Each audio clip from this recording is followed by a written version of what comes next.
चलो छेल्ले આપણે અભિસરણ દબાણનું સૂત્ર તારવ્યું હતું પાઈ બરાબર WRT/mv।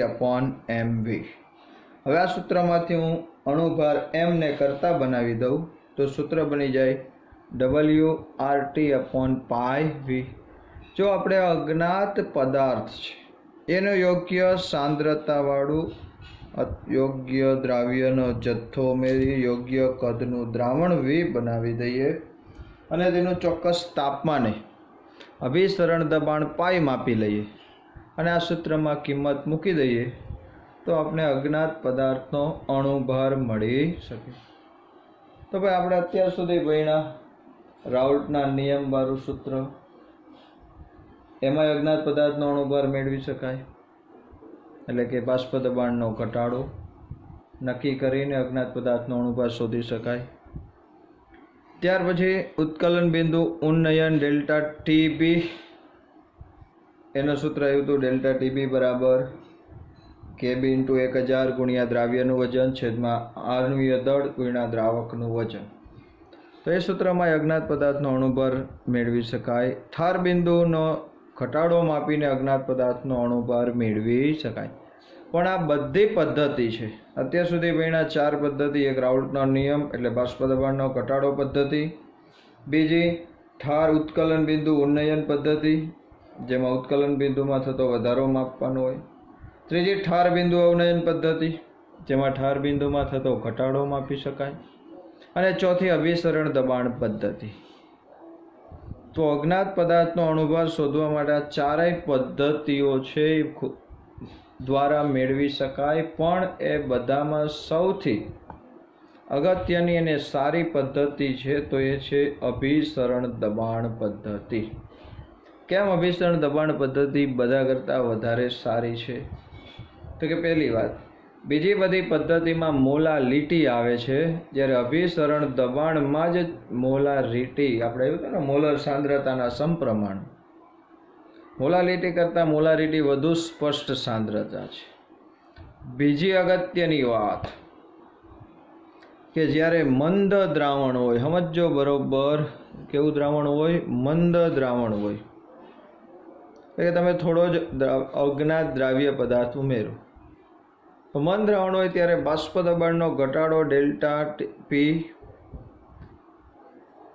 કે ઉત્કલન બિંદુનો વધારો ડેલ્ટા ટીબી કે ઠાર બિંદુનો ઘટાડો ડેલ્ટા ટીએફ, આ ત્રણેયના ફેરફાર બહુ નાના હોય।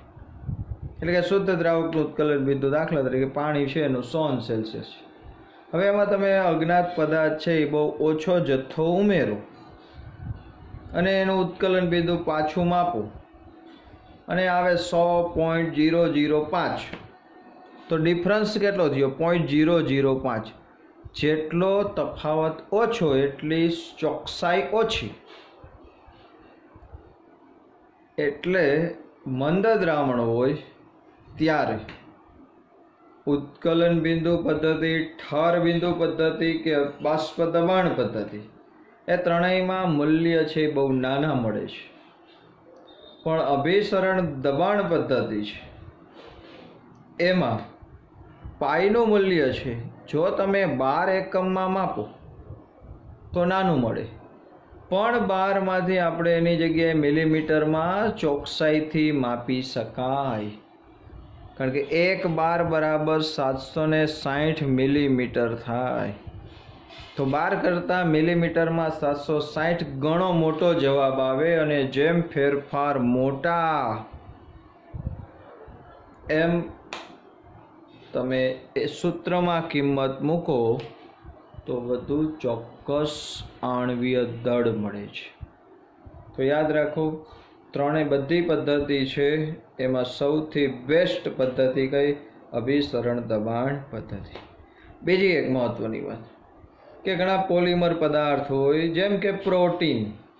હવે અજ્ઞાત પ્રોટીન પદાર્થ છે એનો આણ્વીય દળ માપવો છે, એટલે તમે થોડોક દ્રાવ્ય પદાર્થ પાણીમાં કે કોઈ પણ યોગ્ય દ્રાવકમાં ઉમેરો તો ભાઈ પોલિમર પદાર્થ છે એના કણોના કદ મોટા જ હોય, અણુઓ મોટા હોય, એટલે દ્રાવણ બને ત્યારે દ્રાવ્યના અણુઓની સંખ્યા બહુ ઓછી થાય. કણોની સંખ્યા કેમ ઓછી થાય સમજાણું? આપણે પદાર્થ ઓછો નાખ્યો છે, થોડો પદાર્થ અંદર જઈને દ્રાવ્ય થઈ ગયો, પણ એના અણુઓ જ મોટા છે, તો અંદર કણો ઓછા. અને અત્યાર સુધી ભણ્યા એ બધા જ ગુણધર્મ છે, ડેલ્ટા પી, ડેલ્ટા ટીબી, ડેલ્ટા ટીએફ અને પાઈ, એ બધા સંખ્યાત્મક ગુણધર્મ છે. કોના ઉપર આધાર રાખે? દ્રાવ્ય કણોની સંખ્યા ઉપર. તો મન દ્રાવણ જ બનાવવું પડે, કારણ કે સાંદ્ર દ્રાવણ માટે આ કોઈ નિયમ ચોકસાઈથી લાગુ પડે નહીં. તો મન દ્રાવણ બનાવો ત્યારે કણોની સંખ્યા ઓછી, કણોની સંખ્યા ઓછી તો ફેરફાર ઓછા, અને ફેરફાર ઓછા તો બહુ ચોકસાઈથી મૂલ્ય મળે નહીં. અને બીજી મહત્વની વાત કે ભાઈ પ્રોટીન જેવા પદાર્થ છે તો એ દ્રાવણને તમે ગરમ ન કરી શકો. કેમ ન ગરમ કરી શકાય? કારણ કે પ્રોટીન છે એને ગરમ કરો તો એમાં વિકૃતિકરણ આવે. વિકૃતિકરણ એટલે શું? જેમ કે ઈંડું છે એ પ્રોટીન છે. હવે આ દુનિયાના મોટા ભાગના પદાર્થ છે એને તમે ગરમ કરો તો ઘન હોય તો એમાંથી પ્રવાહી બને, પ્રવાહી હોય તો વાયુ બને. પણ આ ઈંડામાં લિક્વિડ હોય, પણ જો તમે એને ગરમ કરો તો એ સોલિડ બની જાય, ઘન બની જાય. તો દાખલા તરીકે પ્રોટીન છે એનો આ ગુણધર્મ છે કે એને તમે ગરમ કરો ને તો એ પ્રવાહીમાંથી ઘન બને, એના કણો ભેગા થાય. હવે યોગ્ય દ્રાવકમાં તમે પ્રોટીન ઉમેરું છું, અજ્ઞાત પ્રોટીન જે કયું છે એ ખબર નથી, અને તમે ગરમ કરીને ઉત્કલન બિંદુ માપવા જાઓ, પણ ગરમ કરો ત્યાં અણુઓ ભેગા થઈને અંદર ગઠોડો થઈ જાય, તો આપણને ઉત્કલન બિંદુનો વધારો સાચો મળે નહીં. પણ અભિસરણ દબાણ કેવી? તો કે પાઈ બરાબર WRT/MV. તમે ગમે તે તાપમાને અભિસરણ દબાણ માપી શકો. ઓરડાના તાપમાને પણ અભિસરણ દબાણ બહુ ચોકસાઈથી માપી શકાય. એટલે કીધું છે કે અભિસરણ દબાણ પદ્ધતિ છે આ બધી પદ્ધતિઓમાં સારામાં સારી પદ્ધતિ છે. સમજાય છે આટલું? ચાલો ત્યાર પછી થોડું આગળ વધીએ. ચાલો હવે અગત્યનો મુદ્દાની વાત કરવાની છે, સમઅભિસારી દ્રાવણો. બરાબર સમજો, સમઅભિસારી દ્રાવણો એને બીજું કહેવાય આઇસોટોનિક સોલ્યુશન. તો કોને કહેવાય સમઅભિસારી દ્રાવણ? બરાબર સમજો. વ્યાખ્યા આપી દઈએ પહેલાં કે જે બે દ્રાવણોના અભિસરણ દબાણ સમાન હોય તેને સમઅભિસારી દ્રાવણ કહે છે. ભાઈ અભિસરણ દબાણ સમાન એટલે તો કે બે દ્રાવણ છે એને તમે અર્ધ પારગમ્ય પડદા વડે જોડી દો, અહીંયા વચ્ચે અર્ધ પારગમ્ય પડદો રાખી દો. અહીંયા એક દ્રાવણ છે, અહીંયા બીજું દ્રાવણ છે. આ દ્રાવણ 1, આ દ્રાવણ 2. જો બેયના અભિસરણ દબાણ સરખા હોય તો એને સમઅભિસારી દ્રાવણ.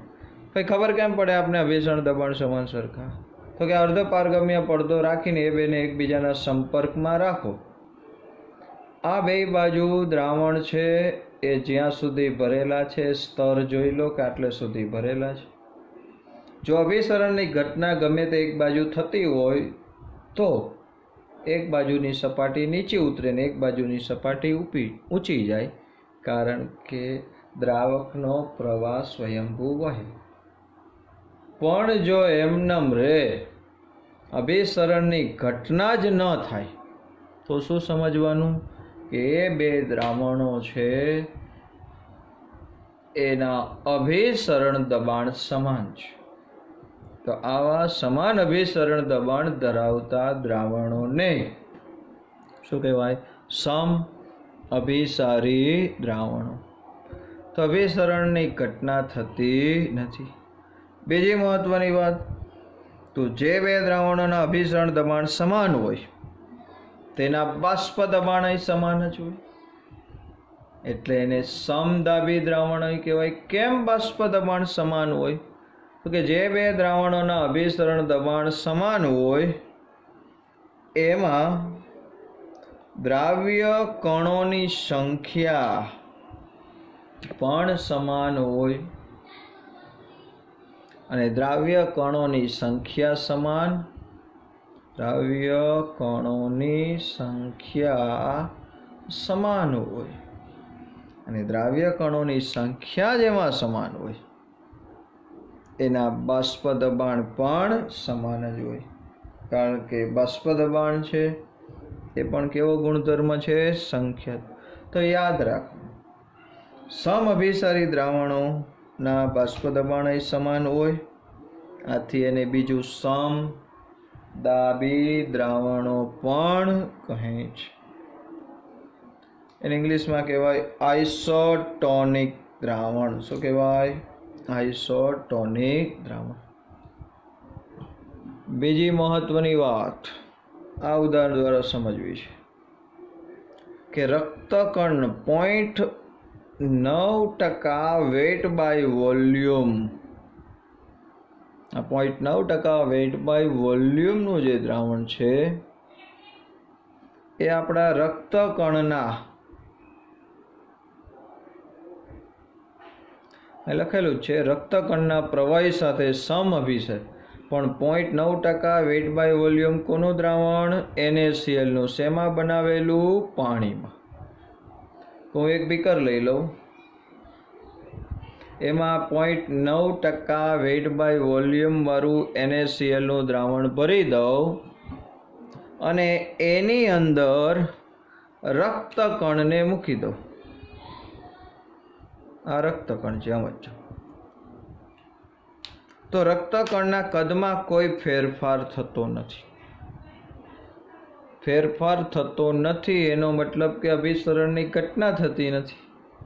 અભિસરણની ઘટના નથી થતી એનો મતલબ કે આ બે દ્રાવણો છે એની સાંદ્રતા પણ કણ સંખ્યા સાંદ્રતા એટલે કે અભિસરણ દબાણ સમાન છે. તો યાદ રાખજો, ખાલી સાંદ્રતા નહીં જોવાની, કણ સંખ્યા સાંદ્રતા. નવો શબ્દ આજે મૂકું છું, કણ સંખ્યા સાંદ્રતા. કોને કહેશું? આપણો પ્રાઇવેટ શબ્દ છે, કણ સંખ્યા સાંદ્રતા. કે હું એમ કહું કે 2 મોલર યુરિયા, તો આમાં યુરિયાના અણુઓ કેટલા? તો તમારે કેટલા કહેવાના? 2 મોલ. પણ હું એમ કહું કે 1 મોલ NaCl રાખું, ચાલો 1 મોલર NaCl, તો આની મોલારિટી 1, પણ કણ સંખ્યા સાંદ્રતા તો કે આમાંથી કેટલા આયન છૂટા પડે? તો કે 2 આયન, એક Na પ્લસ ને બીજો Cl માઇનસ. એ 2 ગુણ્યા 1 એટલે 2 આયન ગુણ્યા 1 કેટલા થયા? 2.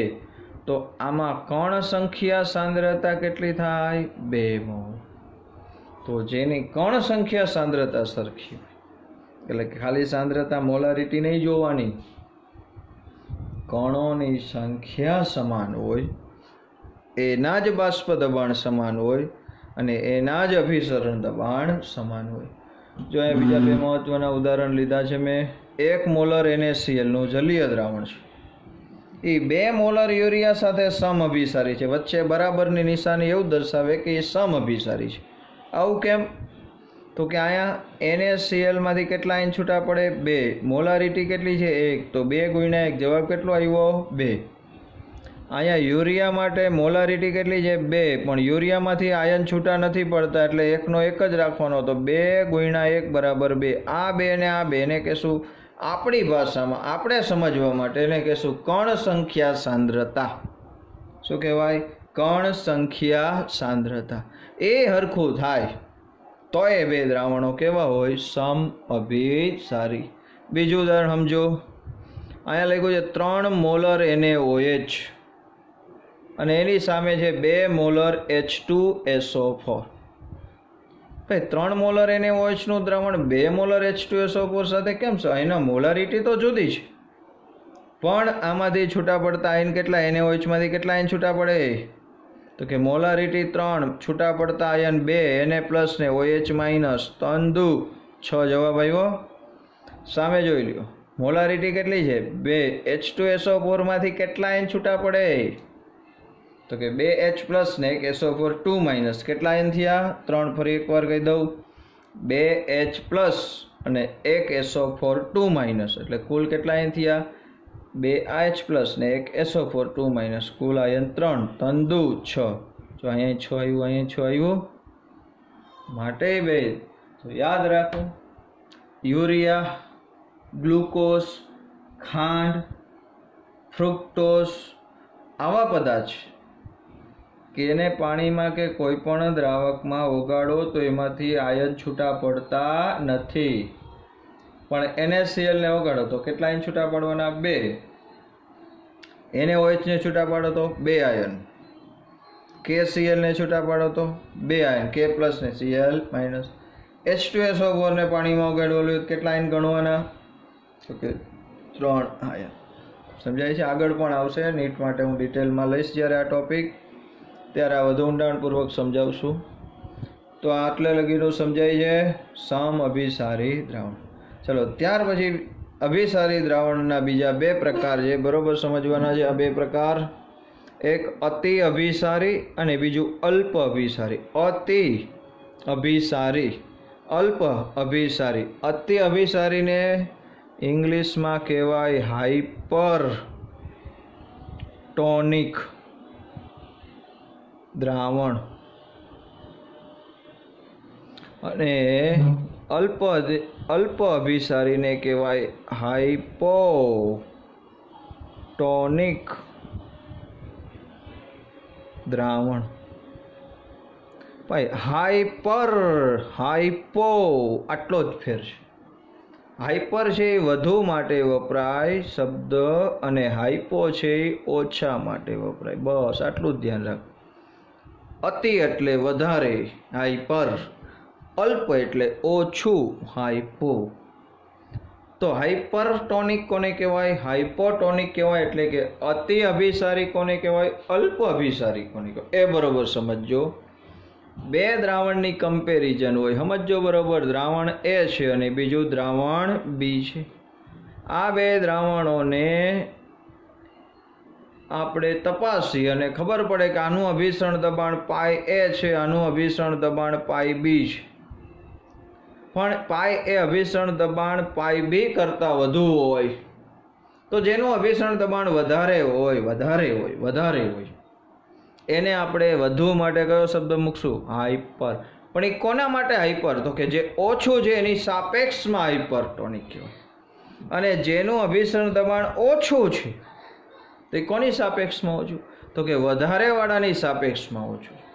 એટલે એને કહેવાય હાઇપોટોનિક. તો યાદ રાખજો, 2 દ્રાવણો હોય, માંથી જે દ્રાવણનું અભિસરણ દબાણ વધુ હોય તેને ઓછા અભિસરણ દબાણ ધરાવતા દ્રાવણની સાપેક્ષે હાઇપરટોનિક દ્રાવણ કહેવાય.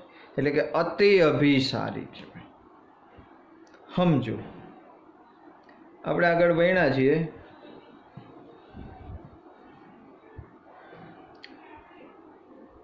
કે 0.9% વેઇટ બાય વોલ્યુમ NaCl નું દ્રાવણ હોય. કોનું દ્રાવણ? NaCl નું.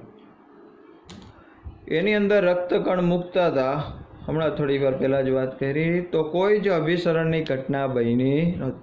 પણ હવે હું જે NaCl નું દ્રાવણ છે સમજો બરોબર, એની સાંદ્રતા 0.9%થી થોડી વધારે કરી દઉં. વધારે કોના કરતાં વધુ? પોઈન્ટ એટલે થોડુંક વધારે મીઠું નાખેલું છે.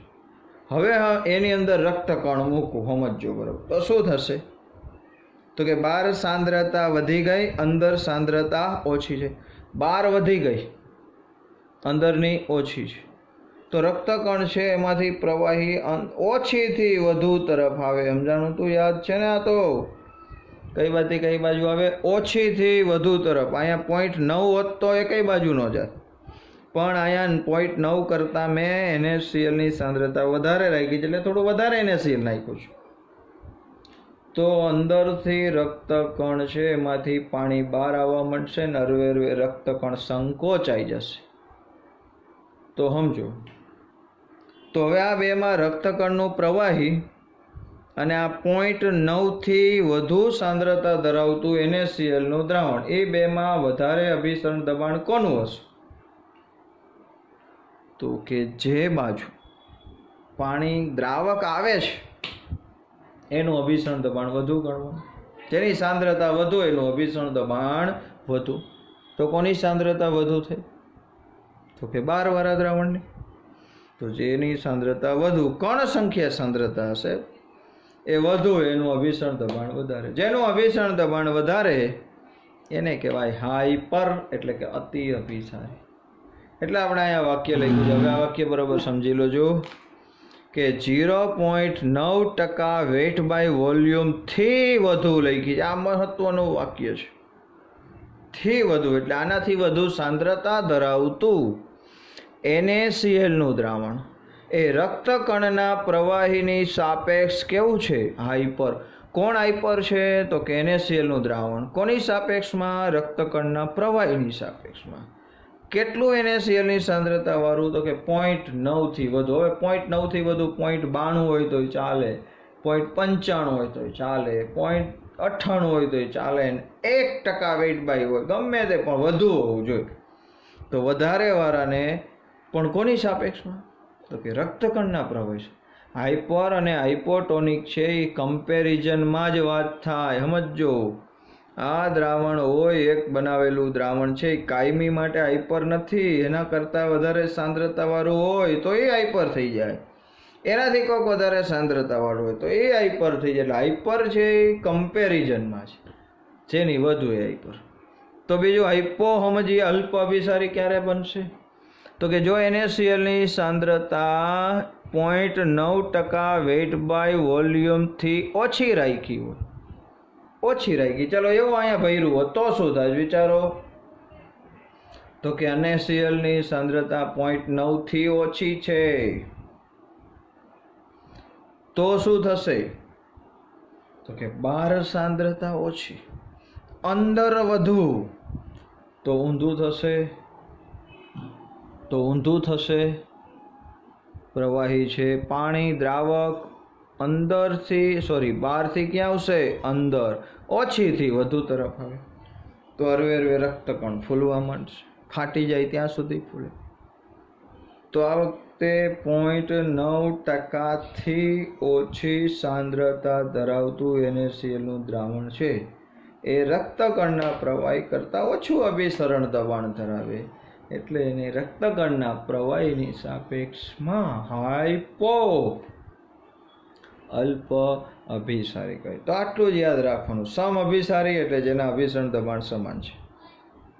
કોના અભિસરણ દબાણ સમાન હોય? જેની સાંદ્રતા સમાન હોય. કઈ સાંદ્રતા? આપણી ભાષામાં આપણે યાદ રાખવા માટે કણ સંખ્યા સાંદ્રતા. તમને બધા કણ સંખ્યા સાંદ્રતા કેમ શોધવી? તો કે સાંદ્રતા જે મોલારિટી આપી હોય એ ગુણ્યા છૂટા પડતા આયનની સંખ્યા, છૂટા પડતા આયનની સંખ્યા, એ બેનો ગુણાકાર, એટલે એને આપણે કણ સંખ્યા સમજીએ. એ કમ્પેરિઝન કરવા માટે આપણી ભાષામાં બનાવેલું છે. બાકી આ પોઈન્ટ તમને સાહેબ ખબર કેમ પડી? 0.9% વેટ બાય વોલ્યુમ NaCl નું દ્રાવણ રક્તકણના પ્રવાહી સાથે, તો કે જુદી જુદી સાંદ્રતાવાળા દ્રાવણની અંદર રક્તકણ મૂકતા ગયા અને આનું અવલોકન કરતા ગયા. જેમાં રક્તકણના કદમાં કોઈ ફેરફાર ન થયો તો સમજી લેવાનું કે એ બે દ્રાવણોના અભિસરણ દબાણ સમાન છે. આ રીતના શોધાઈ ગયું. તો આ MCQ માટે બહુ અગત્યનો ટોપિક છે. બીજી વાત, અતિ અભિસારી અને અલ્પ અભિસારી. અતિ એટલે વધુ અભિસરણ દબાણ જેનું હોય, આપણી ભાષામાં વધુ હોય એને હાઇપરટોનિક કહેશું, ઓછું એને હાઇપો. તો આમાંય તમે કમ્પેરિઝન કરી શકો. તમને 4 દ્રાવણ આપ્યા હોય, એમાંથી 4માંથી કયું સૌથી હાઇપરટોનિક હશે? તો તમારે 4 દ્રાવણમાં મોલારિટી આપેલી હોય અને આયન છૂટા પડતા હોય, એ બેનો ગુણાકાર કરતું જવાનું. જેનો જવાબ મોટો આવે, જેનો જવાબ મોટો આવે. કોનો કોનો જવાબ? દાખલા તરીકે આમ આપ્યું હોય, જો આ એક ઉદાહરણ લઈ લઉં છું કે 2 molar NaCl, 3 molar urea, 3 molar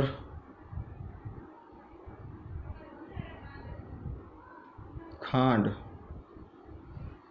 અને 1.5 મોલર FeCl3. આ 4 દ્રાવણ છે. 2 molar NaCl, 3 molar urea, 3 molar ખાંડ, અને 1 અહીંયા 4 મોલર ખાંડ કરી નાખો. હાલો ને ભાઈ, મફત છે ને, ઠપકારો.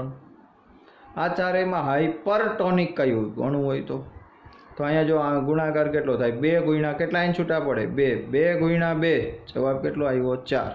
અહીંયા આયન છૂટા ન પડે. 3 એકુ 3. ખાંડ આયન છૂટા ન પડે. 4 એકુ 4. FeCl3 કેટલા આયન છૂટા પાડવાના? જેટલા પડતા બધા પાડી જ દેવાના. Fe1 ને 3Cl કેટલા થયા? 4. 4 ગુણ્યા 1.5 4 દોઢા 6. 4 ગુણ્યા તો આમાં જવાબ કેટલો આવ્યો? 6. આમાં 4, આમાં 3, આમાં 4. તો આ બધામાં સૌથી મોટો જવાબ કોનો? તો કે 1.5 મોલર FeCl3. તો આ બધામાં આ ચારેયમાં સૌથી વધુ અભિસરણ દબાણ કોનું હશે? તો કે FeCl3ના દ્રાવણનું. તો FeCl3ના દ્રાવણને આ ચારેયમાં શું કહેવાય? હાઇપરટોનિક, અતિ અભિસારી. હવે બીજી વાત, આમાંથી એમ પૂછ્યું હોય તો આ ચારેયની કયું દ્રાવણ અલ્પ અભિસારી છે? તો જેનો જવાબ ઓછો હતો. યુરિયામાં જવાબ કેટલો હતો? 3. તો આ યુરિયાનું દ્રાવણ કેવું થાય? અલ્પ અભિસારી. હવે બીજી એક રીતના MCQ વિચારીએ. કાંઈ તમને એમ પૂછે કે આ 2 દ્રાવણ 3 મોલર યુરિયા અને 4 મોલર ખાંડ, એ બેને તમે એકબીજાના અર્ધપારગમ્ય પડદા દ્વારા સંપર્કમાં રાખો તો, સમજો, સંપર્કમાં રાખો તો કયા દ્રાવણની સાંદ્રતા ધીમે ધીમે ઘટશે? લ્યો, ઘટે એમ કીધું છે. તો પહેલાં આમ જો, આમાં 3 મોલર, આમાં 4 આયન, તો 3 ને 4. આ બેમાં કોની સાંદ્રતા વધુ થઈ? આની.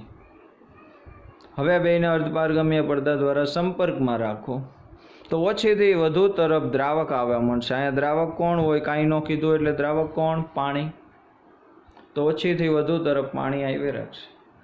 તો યુરિયાનું દ્રાવણ છે એમાંથી પાણી જશે, પણ ખાંડના દ્રાવણમાં પાણી આવી રાખશે. પાણી આવશે, ખાંડ તો એમને રહેવાની, પાણી ઉમેરાતું જશે. ધીમે ધીમે ખાંડના દ્રાવણની સાંદ્રતા ઘટતી ગઈ, કહેવાય ઓછું ગયડું થઈ ગયું. તો આવા પ્રશ્ન આના ઉપરથી પૂછી શકાય. બહુ અગત્યનો ટોપિક છે, MCQ માટે ખાસ. બરાબર, ન સમજાય તો પાછા પૂછી લેજો. મેં તમને સ્ક્રીનમાં બતાવવાનો પ્રયત્ન કર્યો છે. એવું લાગે તો વચ્ચે વચ્ચે સ્ક્રીનશોટ પાડી લેવા અને બુકમાં વ્યવસ્થિત લખવાનું છે. 2 વાર લખી પાકું કરવાનું. ન સમજાય તો પૂછજો. હવે પછી આપણે કોયડામાં આગળ વધશું. એકાદ કોયડો લઈ લેશું. ત્યાર પછી લખાણ સંબંધિત પ્રશ્ન આવવાના છે. એ પ્રશ્ન છે એ તમારે જાતે બને ત્યાં સુધી સોલ્વ કરવાના છે. દાખલા જ છે, અને એના માટે મેં તમને એડવાન્સમાં PDF મોકલી દીધી છે. પહેલા પ્રશ્ન જાતે સોલ્વ કરવાનો પ્રયત્ન કરવાનો. દાખલામાં ભૂલ પડે અથવા અટવાવ તો જ એ PDFમાં મેં સોલ્યુશન સહિત પહેલાં જ મૂકી દીધેલું છે. લખાણ સંબંધિત પ્રશ્ન અને સ્વાધ્યાયના બધાના ઉત્તરો તમારી પાસે છે જ. જો ના સમજાય, જવાબ ન આવતો હોય, ગૂંચવાઈ જાવ તો જ એમાં જોવાનું અને દાખલા બરોબર ધ્યાનથી ગણવાના છે. આ પાઠમાં MCQ અને દાખલા ઉપર વધારે ભાર આપવાનો છે. ચલો, જય શ્રી કૃષ્ણ.